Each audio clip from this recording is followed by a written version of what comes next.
One of the first things I observed about wealthy franchisees is that they have a way of thinking, and there's many characteristics that define it, but one of the most prominent ones is resilience.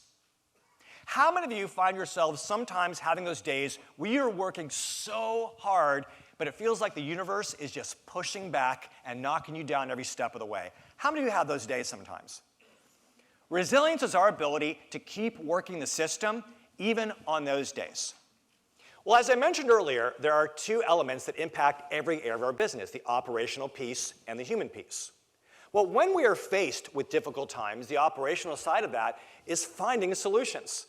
How do I need to change, or what do I need to do to make my circumstances ideal or to adapt to my circumstances?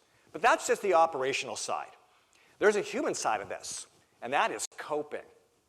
The ability to manage our thoughts and to manage our emotions, because these things impact how quickly we're able to find solutions.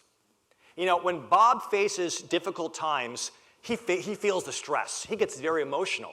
So he wants to take action as quickly as possible to calm himself down, to make himself feel better. But because he's in an emotional state, he's not necessarily making the best decisions, and it's going to take him that longer to get what I call your point of clarity. All best business decisions come from a place of clarity, not from a place of positivity. I believe that positivity can get us into trouble in business. We start to indulge our desires. We hide behind a smile, behind faith, behind optimism. One franchisee told me, business is great. I said, what's that based on? He said, well, you know how most businesses close in the first year? It's 18 months. We're still here. Like his assessment of his business was based entirely on perception, on optimism and emotion, not on data. I said, let me see your profit and loss statements. Woo, totally different story.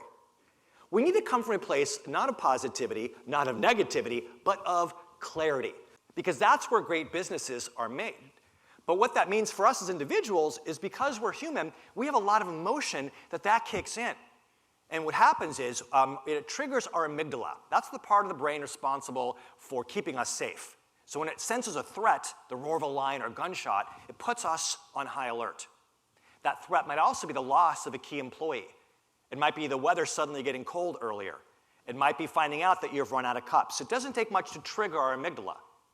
And when the amygdala is activated, it blocks the neural pathways to our prefrontal cortex, the part of the brain responsible for logic and reason and problem solving.